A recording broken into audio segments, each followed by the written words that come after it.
Vamos a continuación a desarrollar las clases de diseño geométrico de autopistas pertenecientes a la materia complementos de transporte de la Facultad de Ingeniería de la Universidad Nacional de La Plata.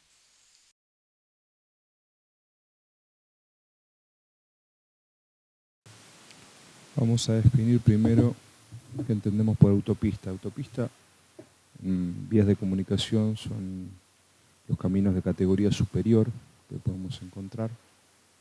Tienen un control total de accesos, es decir, no se puede acceder por otra vía al mismo nivel. Tienen las calzadas que dirigen el sentido de circulación separadas físicamente, por lo menos con una barrera, con distancia física, que vamos a ver luego cómo las denominamos.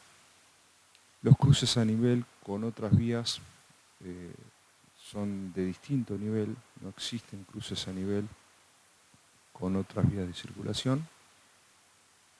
Se conectan estas autopistas con otras vías de circulación mediante distribuidores.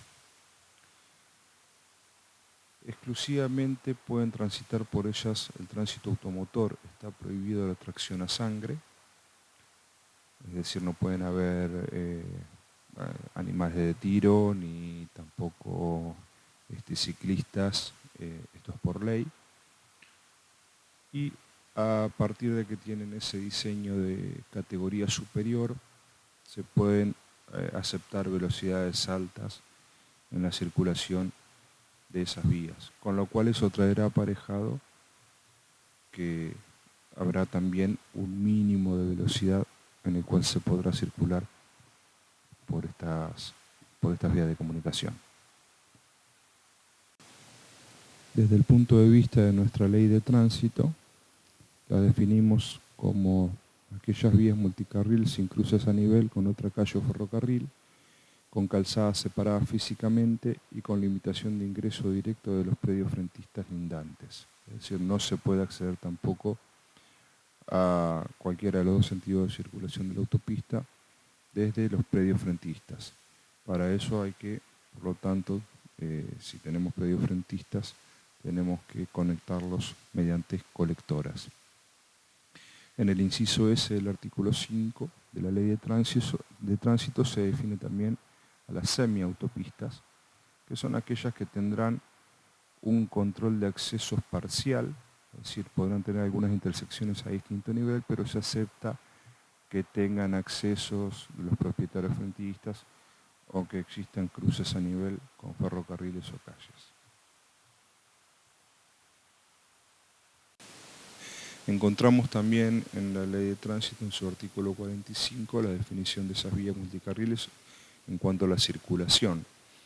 En los siguientes incisos podemos ver que siempre se circula por el carril derecho, debe permanecerse siempre en un carril y el sobrepaso se debe hacer por el carril que está inmediatamente a la izquierda, retornando una vez hecho el sobrepaso al carril original. En cuanto a los vehículos de pasajeros, de carga, los vehículos lentos, generalmente tienen que ir en los carriles de la derecha y usar el carril inmediato de la izquierda para adelantamiento. Los vehículos de tracción a sangre, esto sería cuando está permitido circular, no en el caso de la autopista, deben hacerlo por el carril derecho. Y todo vehículo que debe adelantarse, debe retornar una vez hecho el adelantamiento al carril derecho. En cuanto al carril izquierdo, el artículo 46 de la Ley de Tránsito lo define como aquel en el que está permitido la máxima velocidad de circulación para esa vía y en las maniobras de adelantamiento. No se puede estacionar ni detenerse para ascenso y descenso de pasajeros ni efectuar carga y descarga de mercaderías, salvo en las dársenas construidas al efecto si las hubiere. En general en las autopistas no existen este tipo de dársenas, a excepción de algunas colectoras o algunas salidas de la misma. Los vehículos remolcados por causa de accidentes, desperfecto mecánico, deben abandonar la vía en la primera salida, es decir, tampoco está permitido el tránsito libre de un vehículo remolcado. Siempre se sale en la primera salida de la autopista. La Dirección Nacional de Vialidad clasifica las categorías de caminos. Podemos ver en el cuadro siguiente esa categorización referida a las autopistas y autovías. Las autovías viene de un vocablo utilizado de los españoles, en nuestro caso, en nuestro país. Desde el punto de vista legal, serían las semiautopistas, de acuerdo a lo que está explicitado en nuestro Código de Tránsito, en nuestra Ley de Tránsito. Con lo cual, esos dos tipos de categorías de camino los podemos ver en este cuadro. Para el caso de la autopista, la categoría se denomina especial, el control de accesos es total, el número de carriles siempre por sentido de circulación va a ser mayor o igual a 2, la velocidad directriz máxima en nuestro país es de 130 km por hora, pero por condiciones geométricas puede variar, puede ser menor a 130 km por hora. La distancia visual mínima de detención para el caso de las autopistas con velocidad directriz de 130 km por hora es de 340 metros aproximadamente. Esto es mínima, y la decisión mínima de 410 metros. Luego podemos ver en las columnas sucesivas, desde el punto de vista de la planimetría y la altimetría, valores de radios mínimos de acuerdo al valor del peralte en las curvas horizontales, y pendientes máximas admitidas, deseables y absolutas. Vemos que en general las pendientes son del orden del 2 al 3% en las autopistas de mayor categoría. Pueden aumentar un poco en las de menor velocidad directriz por las condiciones restringidas de geometría. Y lo mismo para el caso de las autovías. Ya en el caso de las autovías, el control de accesos puede ser total o parcial. El número de carriles siempre va a ser 2 más 2 o superior. Se admiten velocidades directrices máximas de 120 km por hora, con distancias de detención en alrededor de 300 metros y de decisión en 400 metros. Los radios de las curvas son sensiblemente menores que para el caso de las autopistas, tanto el mínimo deseable como el absoluto, al igual que las pendientes. Se admiten pendientes longitudinales un poco mayores. En el caso de vemos en la última columna los valores de K del parámetro básico para curvas convexas o cóncavas. En cuanto a las definiciones de secciones transversales, y los vamos a ver a continuación gráficamente, que sería la tabla del medio, y finalmente la tabla inferior. Aquí vemos que tanto las intersecciones en autopistas como autovía, con los cruces con ferrocarriles o con otros caminos, son a distinto nivel. En el tema de los caminos, en general, el camino que cruza se define en ciertos rangos de TMDA. Para este caso no aplica ningún TMDA válido, todos son a distinto nivel, tanto en el caso de autopistas como semiautopistas. Este cuadro simplemente indica que, de acuerdo a las distintas leyes de tránsito en los distintos países, se adoptan velocidades máximas distintas. En el caso de nuestro país, nos encontramos en velocidades máximas del orden de los 130 km por hora. Luego hay países que tienen velocidades máximas menores a las de 130. Nuestra ley, en el artículo 51, donde se denominan las velocidades máximas, para el inciso B, podemos ver que en semiautopistas los límites en zona rural para los distintos tipos de vehículos, motocicletas, automóviles y camionetas 110 km por hora, microbús, ómnibus y casas rodantes motorizadas 90 km por hora, camiones y automotores con casa rodante acoplada 80 km por hora, transporte de sustancias peligrosas 80 km por hora, 120 km por hora para motocicletas y automóviles. Esto sería en semiautopistas. En autopistas rigen los mismos límites que en el inciso anterior, excepto para motocicletas y automóviles que pueden llegar a ser de hasta 130 km por hora. Y los del punto 2, es decir, ómnibus, casas rodantes motorizadas y microbús, un máximo de 100 km por hora. Estas son las velocidades legales que están permitidas en nuestro Código de Tránsito.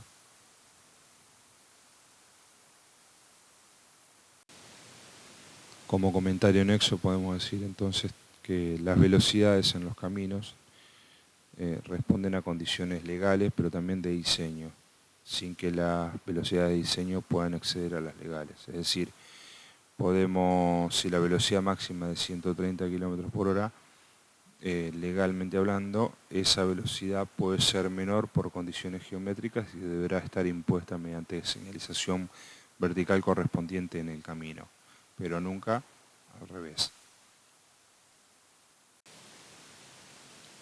En este cuadro podemos ver la relación que existe entre la velocidad directriz, la distancia visual mínima de tensión, siempre hablando de calzada húmeda, y algunas condiciones, los parámetros geométricos de tanto la planimetría, las curvas horizontales, en este caso para un peralte máximo del 8%, radios absolutos y deseables, mínimo siempre, y el parámetro K en altimetría para curvas cóncavas y convexas.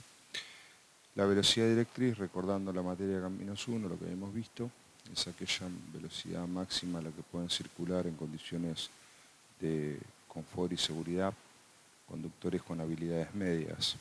Esa velocidad directriz de diseño generalmente se toma con un aumento en 10 kilómetros respecto de la velocidad legal máxima señalizada de la vía.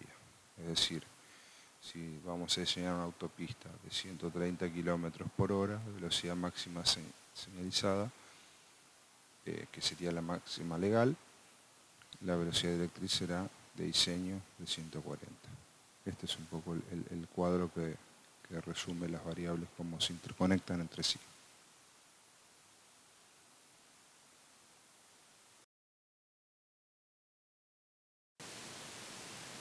Bien, vamos a comenzar ahora a definir los parámetros geométricos de un perfil tipo de una sección de autopista.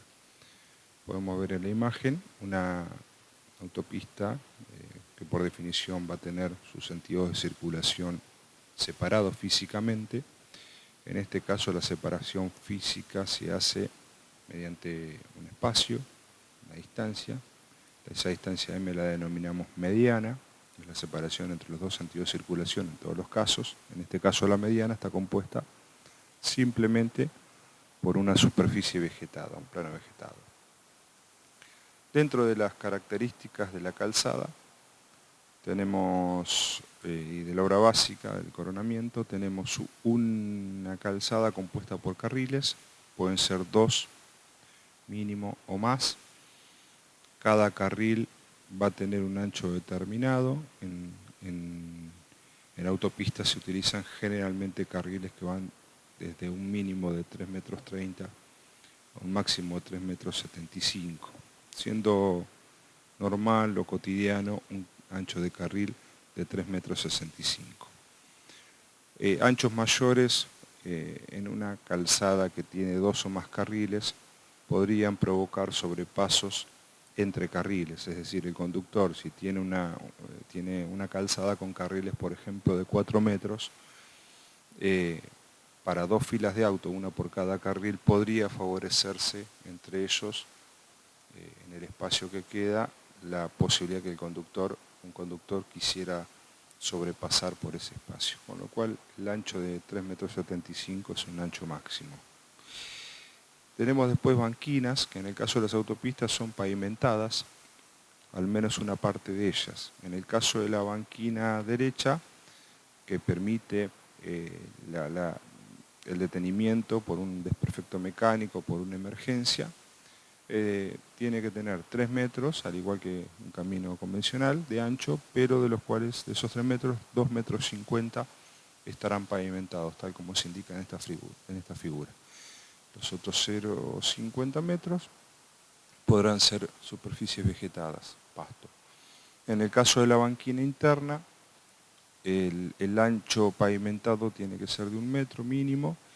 No está permitido la detención, ni aún en casos de emergencia, en la banquina interna, con lo cual ese metro alcanza para que no haya ningún problema de despiste o descalce, de descalce y un vehículo pudiera salirse de vía a alta velocidad.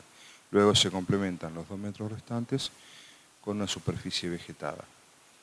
Las pendientes son las usuales que ya conocemos, 2%, 1,5%, 2% en el caso de superficies asfálticas. En el caso de las banquinas pavimentadas se sigue la misma norma. La banquina interna, no obstante, tiene caída hacia adentro. Y definimos, en el caso de las vegetadas, las pendientes serán del 4% hacia afuera. Otro dato importante es que definimos como punto de aplicación de la rasante, a diferencia de un camino convencional de calzada indivisa, en donde tomábamos el eje del camino como el punto de aplicación de la rasante, en estos casos el punto de aplicación de la rasante será el punto más alto de la calzada, es decir, el borde interno de la calzada del carril rápido, este punto.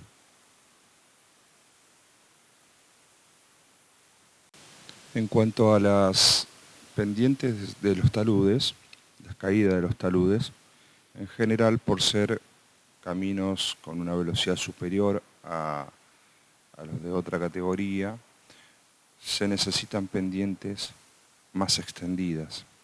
Siempre uno busca con la pendiente del talud, de alguna manera, salvaguardar la seguridad de los usuarios ante una caída, una salida de vía de un vehículo, y que el talud no sea lo suficientemente empinado como para que provoque el vuelco del vehículo. Se aceptan taludes del orden 1 en 6 para el caso de autopistas. Ese talud podrá ser menor en el caso de la mediana. Cuanto menor sea el talud, más extendido, corremos el riesgo también de que haya un trasvasamiento hacia el otro lado de la mediana, hacia el sentido opuesto de circulación ante una salida de vía. Pero taludes más empinados van a provocar que el vehículo que sale de vía choque prácticamente contra el contratalud que le significaría el talud del sentido contrario de circulación. Esa mediana, por lo tanto, para minimizar los riesgos de trasvasamiento en el sentido de un sentido de circulación hacia el otro, tiene que ser de no menos de 15 metros 50, 16 metros, siempre definida entre puntos de aplicación de la rasante. Eso incluye, por lo tanto, los anchos de banquina. Aquí podemos ver que en ese caso el talud también va a estar condicionado por la pendiente longitudinal que tenga el terreno, ya que ahí se conforma una tercera cuneta. Tenemos las cunetas a ambos lados de los préstamos de la autopista, pero también aquí tenemos un sector que va a acumular agua y necesitará, por lo tanto, una pendiente longitudinal para evacuar esa agua de lluvia. Con lo cual, entonces, definimos taludes menos empinados, que en el caso de una calzada convencional, más extendidos sería la palabra correcta, con valores del entorno de 1 en 6. En cuanto al ancho de zona de camino, para el caso de las autopistas es de 150 metros.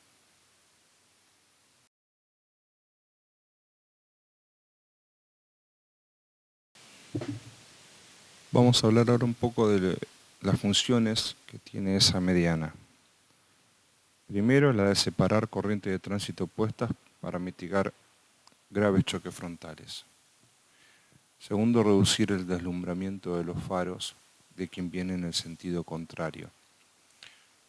Otra función importante es la de recuperar a esos vehículos que salen de vía. Aquí dice vehículos errantes de la nomenclatura de vialidad nacional, pero en definitiva sería el vehículo que tiene un despiste, una salida de vía, puede incorporarse. Otro aspecto importante es un área de atención de emergencia.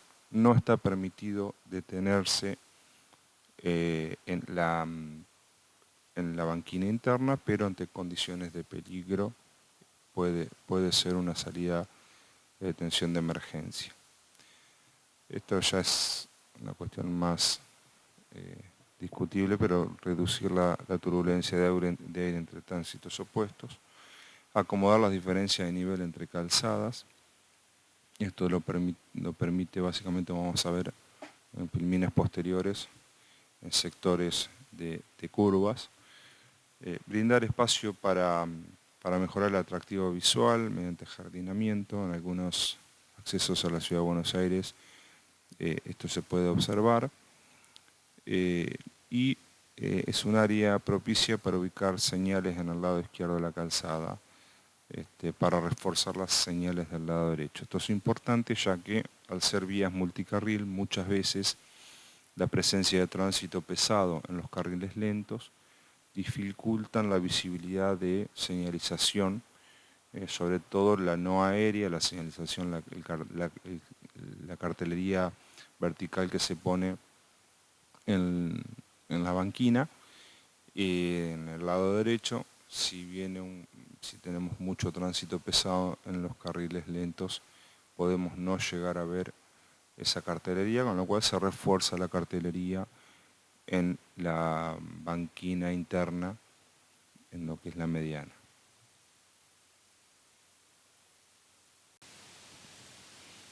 En cuanto al tipo de mediana, esa franja de camino que no usada normalmente por el tránsito vehicular, van a ser de diversas formas, de acuerdo a la ubicación, si está en zonas rurales o urbanas, y al espacio disponible y prioridades de uso que deba darse al camino. Los criterios de justificación van a depender a la hora de diseñar, es decir, configurar y dimensionar las medianas, de la zona, si estamos en zona rural o urbana. En el caso de zona rural podemos tomar estas superficies vegetadas. En el caso de zona urbana, donde no hay tanto espacio, deberemos tomarlas del tipo New Jersey. Limitar la limitación del espacio disponible, como decía, van a ser un condicionante primordial, como así también restricciones económicas y financieras respecto del tipo de mediana que tengamos o podamos construir. Lo que sí sabemos que la mediana es, en el caso de las autopistas, para separar el tránsito, un elemento esencial que diferencia este tipo de vías de comunicación de otras de menor envergadura. Las dimensiones máximas serán de mediana de 16 metros para autopistas del tipo 2+2 o 3+3, que preamos como definitivas, que no van a sufrir una ampliación a posteriori, pero como también es un sector propicio para futuras ampliaciones, si tenemos el espacio a la hora de diseñar la autopista, podemos dejar prevista la ampliación en el sector de medianas, con lo cual podemos llevar ese ancho original a 23 metros para prever alguna futura ampliación. En este caso la situación es similar, pero el ancho de calzada se incrementa en un carril. Aquí tendríamos una sección de autopista de 6 carriles, es decir, 3 carriles por sentido de circulación. Las condiciones son las mismas que las que vimos anteriormente.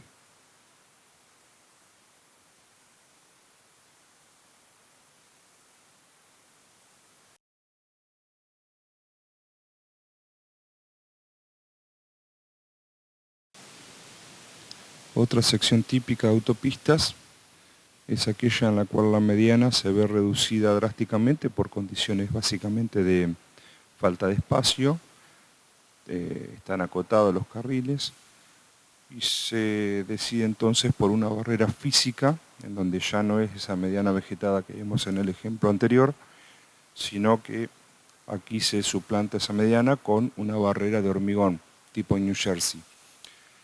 En ese caso, toda la banquina interna es pavimentada con una caída, como podemos ver en el dibujo, hacia afuera, siempre, para que el agua inmediatamente vaya hacia la banquina externa, la banquina derecha.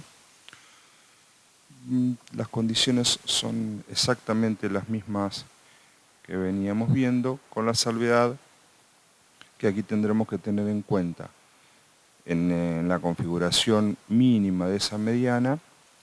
Tendremos que tener en cuenta una banquina interna para que los vehículos no choquen o no circulen en cercanías de esa mediana.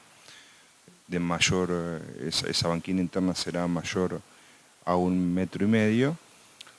Y a su vez tener en cuenta que la base de asiento de esa baranda New Jersey mínimamente es de 60 centímetros. Es decir, entonces que si tomamos en cuenta la base de 60 centímetros y banquinas de 1,5 metros, estamos alrededor de los 3,60 metros de ancho de mediana, es decir, la distancia entre cada punto de aplicación de la rasante en cada sentido de circulación.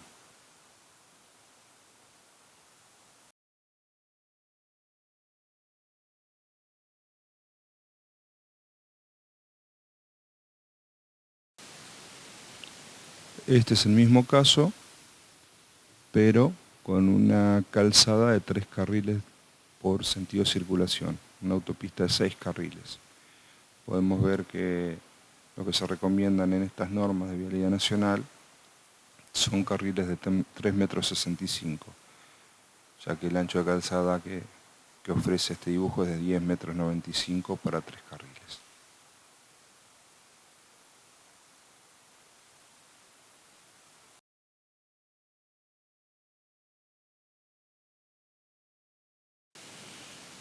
En el caso de una sección en curva de una autopista, podemos observar que se peraltan ambas calzadas. No necesariamente los puntos de aplicación de la rasante tienen que mantenerse. En este caso vemos que tanto el punto de aplicación de la rasante de la calzada ascendente como la de la calzada descendente, esto lo definimos así en función de que siempre miramos el perfil tipo de una autopista en el sentido de avance de las progresivas, con lo cual la calzada derecha será la calzada ascendente en progresivas y la calzada izquierda será la calzada descendente en progresivas. Podemos ver entonces que en este caso los dos puntos de aplicación de la rasante coinciden.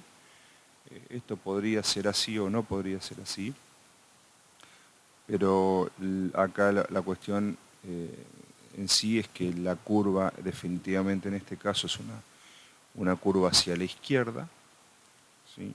Con lo cual las dos peraltes deben ser iguales en cuanto a su posición.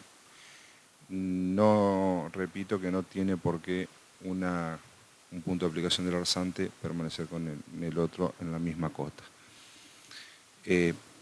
Siempre el punto de aplicación de la rasante es invariante a lo largo de todo el proyecto, recordemos eso, porque a veces se suscita esa duda cuando estamos discutiendo este tema. Siempre el punto de aplicación de la rasante va a ser el borde interno del carril rápido, en ambos casos, y esto no varía. Va a ser el punto más alto, como les dije en las filminas anteriores, siempre condiciones normales, en un perfil con bombeo normal. No lógicamente en estos casos de curva, en donde ese punto evidentemente va a estar más abajo que el resto de los puntos de la calzada, en el caso de la calzada ascendente, como podemos ver en la figura, pero el punto es invariante, es el mismo punto de aplicación de la rasante que usamos en todo el proyecto.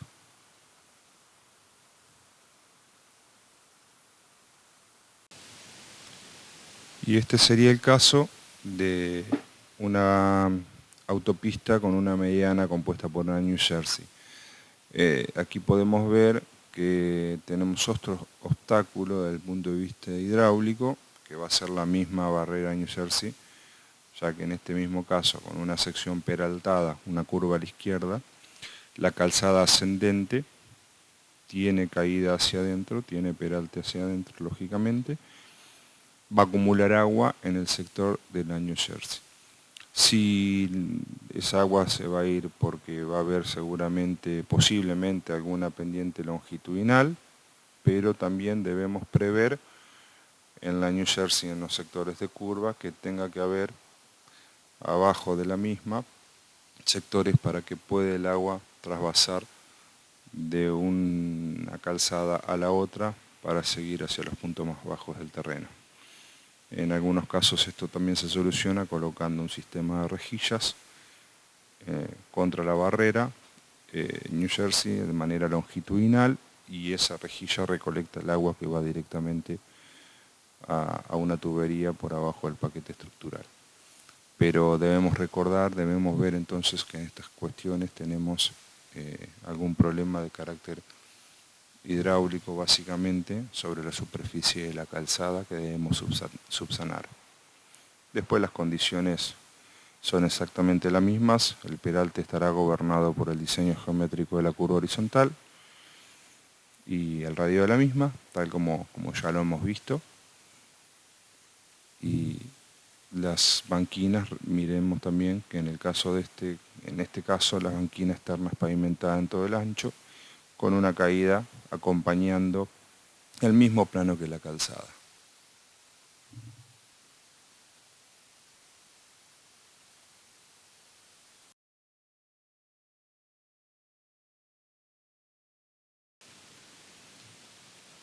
Esta es una autopista diseñada en curva. Podemos ver en la imagen inferior una perspectiva. Generalmente hoy hay programas de diseño que permiten recorrer la autopista e ir viendo cada pauta de diseño colocada en la misma para saber si cumplen o no cumplen, o son seguras o no. En este caso se está analizando una distancia de visibilidad de tensión en una curva a izquierda con una barrera colocada como separador físico de la carretera.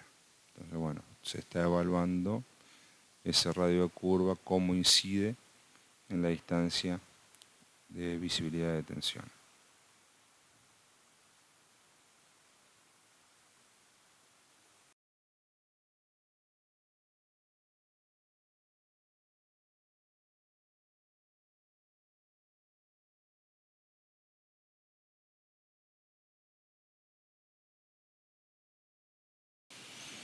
Vamos a discutir ahora un poco qué sucede cuando se trata de ampliar una carretera, darle mayor capacidad, mayor nivel de servicio. Recordamos que los caminos van incrementando el crecimiento anual de vehículos en general. Hay caminos que crecen mucho más rápido en su TMDA, y eso requiere en algún punto que haya que aumentar la capacidad, que haya que aumentar el nivel de servicio, ya que los caminos se encuentran para su geometría con un nivel de servicio muy bajo. Entonces, a partir de que tenemos la zona de camino, y si esa zona de camino lo permite, deberemos ampliar la capacidad del mismo. Podemos ver en este caso que se trata de una calzada existente, una calzada de circulación indivisa, es decir, en la misma calzada circulan por cada trocha un sentido de circulación. Lo podemos deducir en función del bombeo normal que tiene el pavimento en la superficie hacia ambos lados a partir del eje. Se trata entonces de una ampliación, por lo que vemos, muy generosa. Se amplía a 4 carriles y esas doble banderas en el eje de la mediana denotan que hay una simetría, es decir, que se está llevando una ruta de calzada indivisa con un carril por sentido de circulación a prácticamente una autopista de 4 carriles. Primera recomendación: adoptar si lo permite la estructura del pavimento existente, readoptar la configuración geométrica de ese pavimento, es decir, fresarlo o buscar de tener una pendiente hacia afuera, definiendo un punto de aplicación de rasante en el borde interno. Fijémonos que aquí estamos prácticamente la mitad de la calzada tirando el agua de lluvia hacia la mediana y la otra mitad hacia afuera.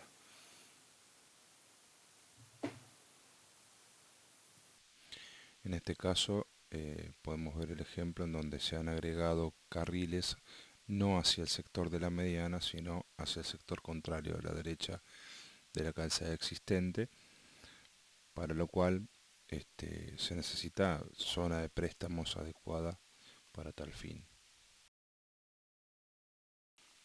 Vamos a hablar ahora de gálibos verticales, que es el gálibo es la distancia que hay entre el punto de aplicación de la rasante y una estructura superior que exista sobre la calzada de manera tal que los vehículos con dimensiones reglamentarias pueden circular con seguridad, pueden pasar por debajo de esas estructuras y a su vez existe una revancha de 1 metro entre la altura máxima de esos equipos, de esos vehículos y la zona inferior de una estructura sobrelevada. En Argentina se adopta un valor de 5,1 metros como gálibo vertical libre mínimo, medida esta altura entre el punto de aplicación de la rasante, es decir, el punto más alto de la sección transversal de un camino, y la cota inferior de la estructura que esté sobreelevada. Deben tenerse en cuenta a la hora de proyectar posibles repavimentaciones sobre el camino, con lo cual ese gálibo vertical puede ser mayor. Esa altura tiene en cuenta, los 5,1 metros, una distancia de revancha entre las alturas máximas permitidas para la circulación de vehículos de gran porte en nuestro país y esa revancha que permitiría que no se llegue a tocar la cota inferior de esas superestructuras.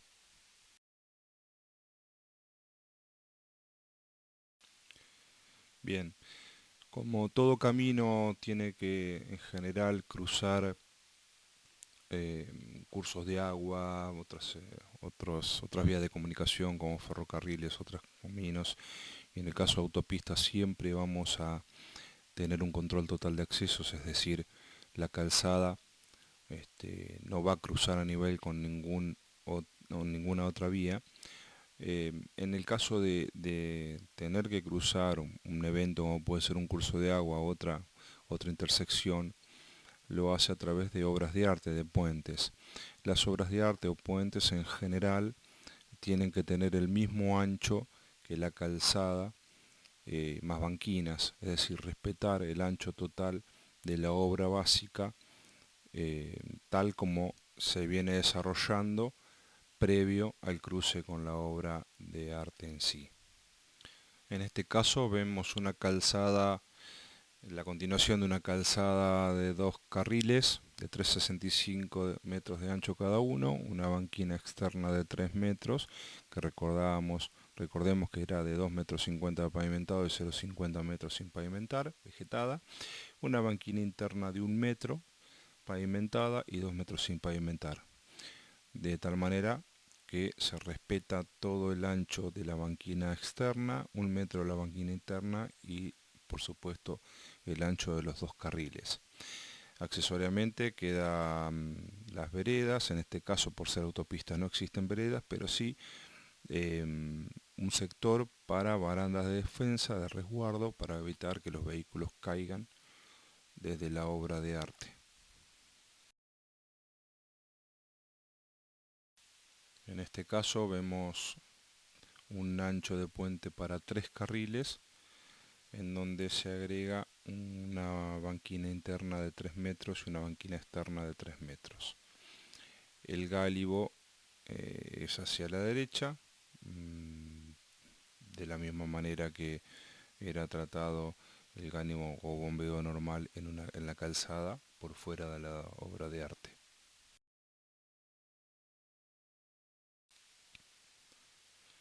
Aquí tenemos el caso de una autopista urbana en donde la mediana está restringida por una cuestión de espacio.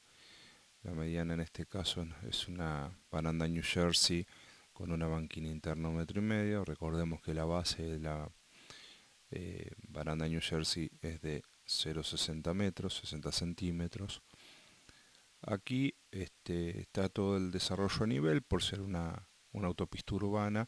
El mismo pavimento, recordemos que colecta el agua longitudinalmente, por eso podemos ver los cordones cuneta que se desarrollan, sobre todo en la colectora y en la calzada también. Hay una separación entre la calzada de la autopista y la colectora, y que a su vez debe ser física. Ahí tenemos entre la calzada y la colectora también un desagüe longitudinal del préstamo y una valla que impide que los vehículos de la zona de colectoras puedan trasvasar hacia la autopista por encontrarse todo a nivel. Vemos también que la separación entre la autopista y la colectora, en este caso una colectora derecha, ¿sí? Recordando que el sentido de circulación en el avance de las progresivas es hacia donde vemos el dibujo, con lo cual esto sería una colectora derecha. Vemos una separación entre esa colectora y la autopista que en estos casos debe ser mayor o igual a 9 metros.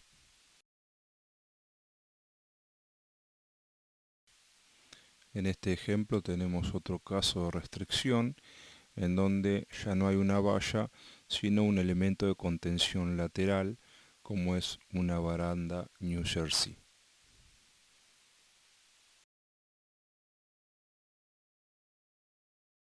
Hasta aquí hemos visto autopistas urbanas a nivel con colectoras. Puede darse el caso en donde las autopistas estén sobrelevadas o deprimidas, como este caso. Acá vemos que las colectoras están por sobre el nivel de la calzada y se comunican con ramas que van a ir de un nivel al otro, ¿sí? Y que es un tema que vamos a ver más adelante, el tema de las ramas.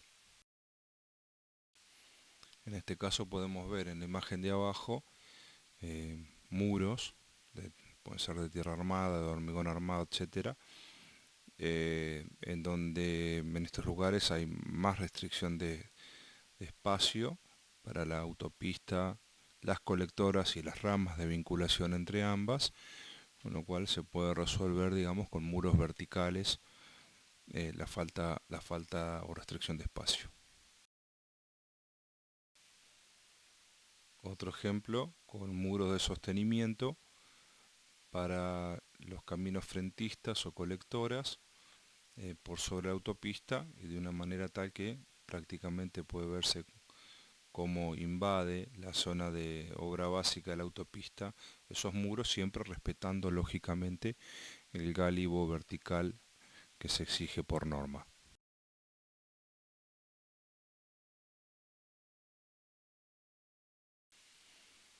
Otro ejemplo de autopistas elevadas en este caso, esto es muy común verlo en las grandes ciudades, las grandes urbes.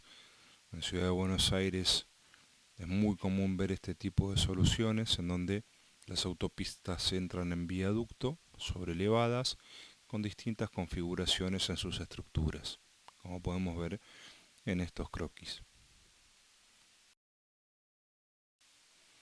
Debemos tener presente que para vincular estas calzadas elevadas con los caminos frentistas será necesario la vinculación mediante ramas que irán teniendo alturas variables, como es el caso de la figura de arriba.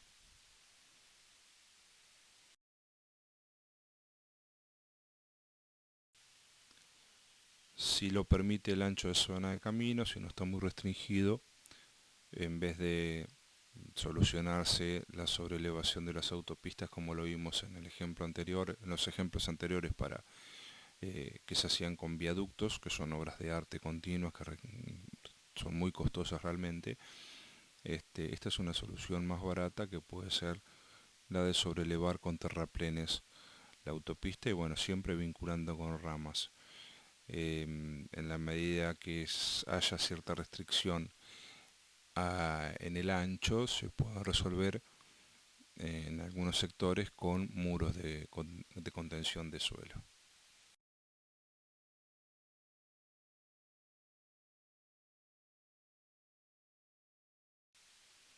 Vemos ahora el caso de una autopista a nivel con camino frentista en la imagen de arriba, en el esquema de arriba, y sin camino frentista en el esquema de abajo. En este caso, siempre es conveniente en sectores, por ejemplo, de la mediana, como podemos verlo en la imagen de arriba, colocar alguna especie de barrera cuando el desagüe no es muy pronunciado. En el caso de habíamos visto en la zona entre los caminos frentistas, las calles colectoras y las calzadas de la autopista, siempre debemos ver la manera de poner alguna barrera, ya que si están a nivel puede ocurrirse el trasvase de una calzada a otra en lugares indebidos y esto puede ocasionar accidentes. Si bien no está permitido, es común ver que en calzadas de este tipo, en soluciones de este tipo, se realizan esos accesos no permitidos. Esto es porque generalmente los sectores de giro están dados por los distribuidores. Esos distribuidores, en el caso de las autopistas, se encuentran a veces a gran distancia. Entonces los vehículos, para no ir hasta el distribuidor, utilizan esas zonas de préstamo para hacer esos cruces indebidos.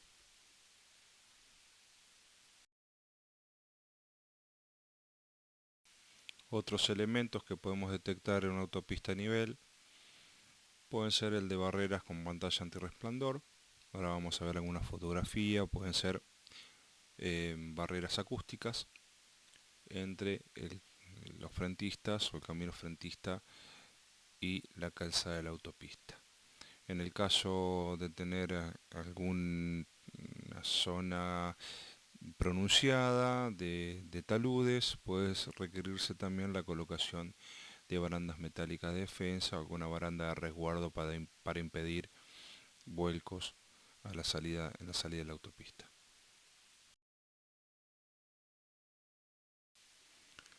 Bueno, acá podemos ver un ejemplo de calzada de autopista urbana con colectoras, varios elementos para describir. Primero, la cantidad de carriles que tiene la calzada por cada dirección, por cada sentido de circulación. Vemos calzadas con 6 carriles. La separación física de la mediana es a través de una New Jersey. Esa misma New Jersey contiene las columnas del sistema de iluminación de la autopista, que por cierto tiene que ser muy potente, pues la iluminación tiene que ser suficiente, con una intensidad suficiente para todos los carriles. Eso de hecho se calcula esa intensidad en todos los carriles. Luego vemos las colectoras. Las colectoras están separadas por una barrera física también.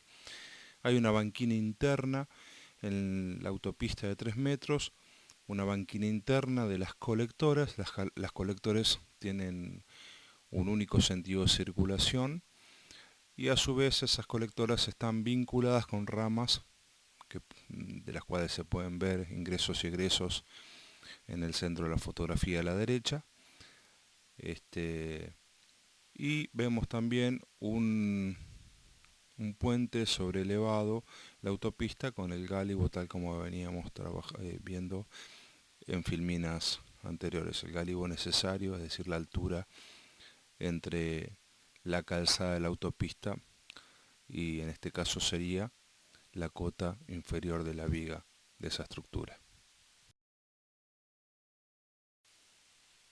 En esta fotografía podemos ver una autopista en Japón, en Tokio. Allí vemos otro elemento que la constituyen, en este caso paneles acústicos para reducción sonora, ya que se tratan de autopistas urbanas, y además se utilizan pavimentos de color para identificar sectores peligrosos en la autopista junto con la demarcación preformada sobre calzada. Vemos además que en este país, por esa falta de espacio que tienen las grandes urbes, eh, las autopistas se ven superpuestas en distintos niveles, inclusive con obras en voladizo, tal como podemos ver en la figura. En este caso, bueno, como dato de color, la circulación allí es al igual que en Inglaterra por la izquierda, al revés que en nuestro país, por eso ven una rama de ingreso en autopista en el sentido contrario al que estamos acostumbrados a ver nosotros.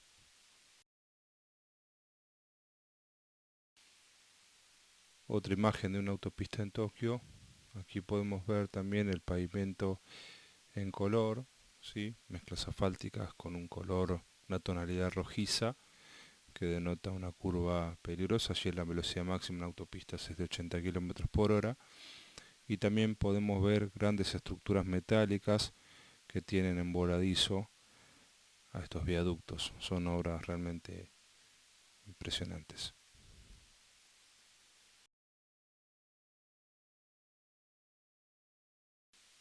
Bien, hasta aquí la primera parte de las clases de diseño geométrico en autopistas. Recomiendo la lectura del capítulo 4 del manual Las normas de diseño geométrico de la Dirección Nacional de Vialidad. Esto se encuentra como parte de la bibliografía de la cátedra y allí van a tener todos los aspectos de lo que hemos ido viendo en esta charla y las próximas que van a venir en esta materia.